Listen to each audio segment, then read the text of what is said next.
This is NDTV.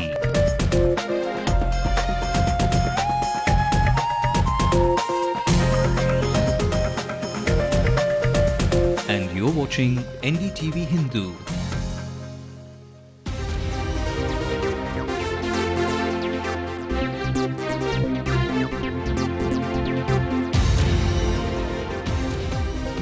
A day to remember for Chennai girl S. Divyadarshini as she outperforms thousands of UPSC aspirants to take the first slot. I Two more dedicate ranks this do the state success proud. into my entire family. It was the greatest gift on Mother's Day, the eve. On Friday, the 13th, the day of counting, gear up to hear the first round of results within 45 minutes of counting the EVM votes. With all of the security preparations in place, every round of counting will be under the electronic eye of surveillance cameras. We are going to videograph each of the results. Video camera will be put on each table, counting table. This Friday will also be a dry day across the state and city. TASMAC shops to down their shutters. And the overflowing slum dweller population of T Nagar makes residents irate. We take you to this massive encroachment zone, big on size and menace. Welcome to the headlines now on NDTV Hindu. I'm Evelyn Matthew, bringing you all of the day's top stories. Let's also bring you the rest of the day's news nationally and the world. It's a huge setback, says activists, after the Supreme Court says no to reopening the Bhopal gas case for enhancing punishment for the 8 convicted. Rahul Gandhi dodges the UP police and rides pillion on a bike into Mayawati's turf in support of farmers. Amar Singh's follows suit. A dozen students of the Tata Institute of Social Sciences boycott Jairam Ramesh for his support of the Jetapur nuclear project. Within days of the death of Osama, India gives Pakistan a list of most wanted terrorists and criminals hiding in its soil. Michael Schumacher may quit again next season. He's apparently not having fun on his return on Formula One. And this Cannes season, Karan Johar gears up for the great cinema and the high-octane glamour on the red carpet. Our top story, well, Friday the 13th is just a day away, and all of the state's political leaders, but will it be, whose luck will it really be on that particular day after? The postal ballots will be the ones which are going to be counted first, starting 8 in the morning, following which the electronic voting machines will be taken up 30 minutes after. By 9:15 then, the first round of results to the polls that were conducted last month will be declared. Till date, the number of total postal ballots received count up to 3,082 in Chennai's 16 constituencies alone. Kalathur constituency accounts for the maximum 514 ballots, followed by Vilivakam. We will start the counting of the EVMs by 8:30 a.m. We hope by about 9:15 to announce the results of the postal ballot counting as well as the first round of counting. We have about 210 tables set up to count all the EVMs pertaining to the 16 constituencies. The counting agents should not bring anything other than pencil, paper and a simple calculator. Especially cell phones are prohibited. Well, security will be topmost priority for the 13th, with around 4,000 personnel on bandobast duty in the city alone. So far, there are no reports on any specific intelligent alerts on any threats, but the Tamil Nadu police are not taking any chances. At least 45 companies of paramilitary troops will keep a vigil at the 91 locations in the state where the counting will take place. In fact, 300 soldiers of the paramilitary forces have already started arriving in this city for the counting duty.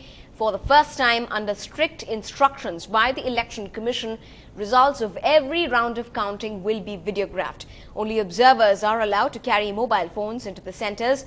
It will also be a dry day this Friday. TASMAC shops across the city and the state will pull down their shutters.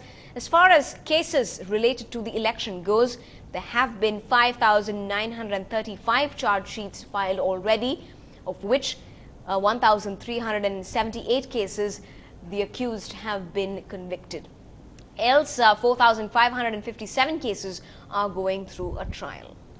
And here's what the Chief Electoral Officer of Tamil Nadu, Mr. Praveen Kumar, had to say on the overall counting day preparations for Chennai city and the state. One is that the counting will be round-wise, with new round being started only after the previous round results have been announced. So only after the final results are announced, the new EVMs will be placed on the counting tables. Secondly, we are going to videograph each of the results. Video camera will be put on each table, counting table, and as soon as the EVM is brought and the result process started, it will be videographed till the end result is received on each table, which will act as a permanent record for the purpose of the Election Commission. Total number of cases, serious cases was 6,818. Serious cases, 6,818. Earlier charge sheet आई के 5935 and dropped is 386. सही So balance cases still to be done is 389. Charge sheet बनाएंगे 389. At 5935 charge sheet એટલે 1378 convict आएगा. 1378 conviction आएगा. 78 conviction आएगा.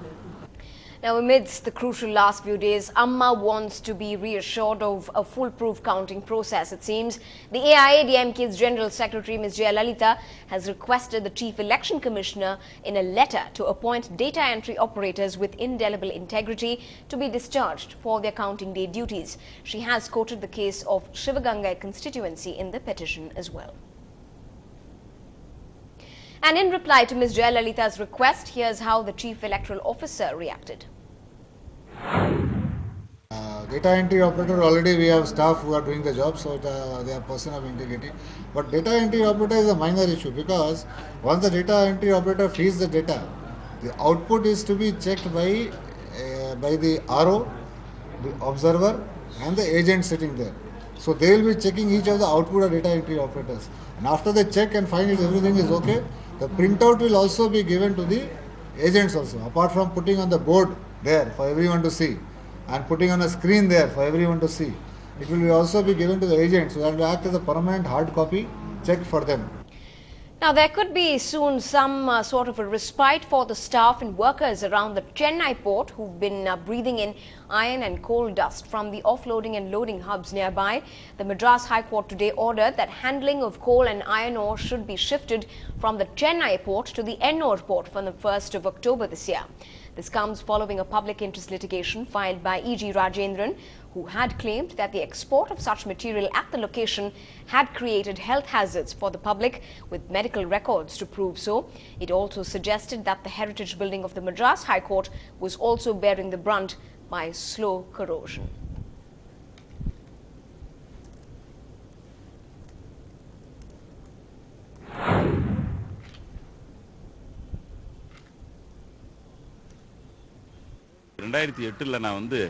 இங்கே நம்ம high court பூராவும் ஹைகோர்ட் பில்டிங்கும் உள்ளே உள்ள அந்த ஸ்டாஃப் ரூமும் ஜட்ஜஸ் ரூமும் வராண்டாவும் கருப்பாக மாறுறதை பார்த்து என்ன காரணம்னு பார்க்குறப்போ நிறைய இந்த இரும்பு தூளும் கருப்பு துகள்கள் நிறைய படிஞ்சிருந்தது. அதை விசாரிக்க போகிறப்ப அதை பார்க்க போகிறச்ச தான் இது மாதிரி நிலக்கரி தூளும் இரும்பு தூளும் இதில் கலந்துருக்குன்னு தெரிஞ்சுது. அதை இந்த துறைமுகம் சென்னை துறைமுகம் தான் நிலக்கரி தூளை இறக்குமதி பண்ணி இங்கேருந்து இரும்பு தூளை ஏற்றுமதி பண்ணுறப்ப அங்கேருந்து இது பறந்து வர்றதுன்னு தெரிஞ்சுக்கிட்டேன். அதை உடனடியாக மாற்றணும். ஏன்னா இது நம்ம உயிருக்கு இடையூறாக ஏற்பட நம்ம உடம்புல உள்ள ஹீமோகுளோபின் குறையுதுங்கிறத கண்டுபிடிச்சி அதையெல்லாம் சேர்த்து ஒரு பெட்டிஷன் போட்டு உடனடியாக இந்த சென்னை துறைமுகத்திலேருந்து அந்த எண்ணூர் துறைமுகத்துக்கு இதை மாற்றணும்னு பெட்டிஷன் போட்டேன். Now, it's a big day for a Chennai girl who topped the UPSC charts and is leading 919 compatriots to the first place in the exams that have concluded this year. S. Divya Darshini, a law graduate from the city, has cracked the biggest test to get into the ranks of Indian Administrative Service, the Indian Foreign Service, the Indian Police Service and the Central Services. The youngster had opted for public administration and law. This was in fact her second try. But after a first-time failure, she took a break for a year, and today was what she got as a result of her hard work. Born to a businessman and a homemaker, Divya believes that the scope to serve society was what drew her to IAS. She completed her schooling at the Asan Memorial School in the city and went up to take coaching from the Prabhas Academy. The results for the Civil Services main examination for the year 2010 was announced today.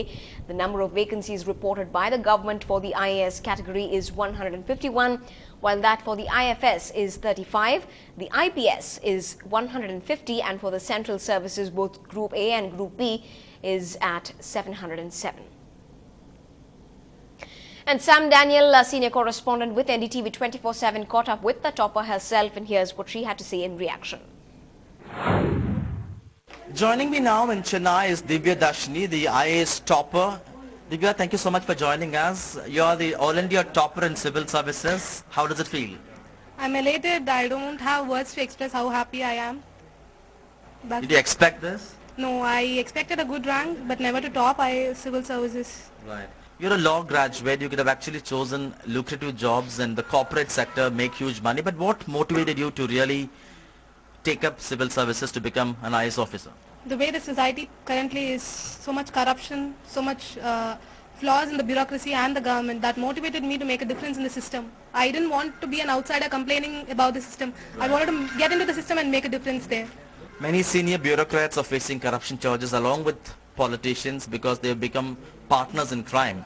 Are you determined to make a difference, to say no, to not be a puppet in the hands of politicians? 10%, I'm sure I can make a difference. I'll be a role model, I suppose. Right. I can be hard. Lastly, was it all hard work? Did you ever watch movies, watch cricket matches, or? I was studying hard, but I had taken my breaks. I watched World Cup, I watched last IPL. I had taken my break. I enjoy with friends, with family, I go out. But hard work, when it matters, I did have it. What will be a message to those IAS aspirants actually? I would wish them very much. I would also want to thank... What is that secret? That secret, I don't know what secret that made me top, but I would want to thank Prabhakaran sir from Prabha IAS Academy. Right. At this moment, he had been great motivation to me, and my family members and my relatives. They had played a very important role. I also have proud parents of Divya Darshini. Sir, what is your message to Divya? Divya, as I told you, I am reiterating once again that she should serve the public at large. Right. That is downtrodden and the middle class. Right. And also she should, there should not be any nexus with politicians. Right. She should be an independent bureaucrat. Right. And a proud mother, ma'am? I am proud of my daughter. Right. So a proud family and a determined Divya Darshini in Chennai with camera person Edwin, Sam Daniel, for NDTV. Well, NDTV Hindu also caught up with the jubilant Varun Kumar, who's ranked 3rd and was quite emotional today as well. While attributing his achievement to hard work and sincerity, he also credited his family for the unending support. I cried, he cried, my parents cried, because why I chose my brother, because he was always supportive through the way. I dedicate this success into my entire family. That is, I have given my first option as IPS. I was always interested in police force. So I think the police does not have a great image these days, including Jammu and Kashmir, Northeast. So I have to fight to improve the image of the police, corruption, loss of probity in public life. I will address these things, and I will try to make the police force as a human rights friendly police force. Well, not too far behind is Arvind, ranked 8th in his 3rd attempt, also from Tamil Nadu. He maintained that all the difficult choices made by him have finally paid off. Let's listen into what he had to say. Actually, I couldn't believe the news, to be frank. The chairman, Manidhanayam chairman, he only called me and said that you have got 8th rank. I asked, is it so? In Tamil, I just asked him, is it so? So it was like, I was expecting something, some service, but not 8th rank. Was something beyond expectation, I'd say. So I resigned from my job. Last 7-8 months, I'm just unemployed. So that's a big thing, and 28 years being unemployed is not a very easy thing to do. So my family actually supported a lot in this, because society always questions you in these kind of absurd. Well, a day that will remain etched in all of their memories today. Big victory for all 3 of them.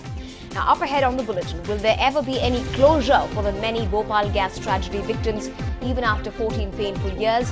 The highest judiciary doesn't think so.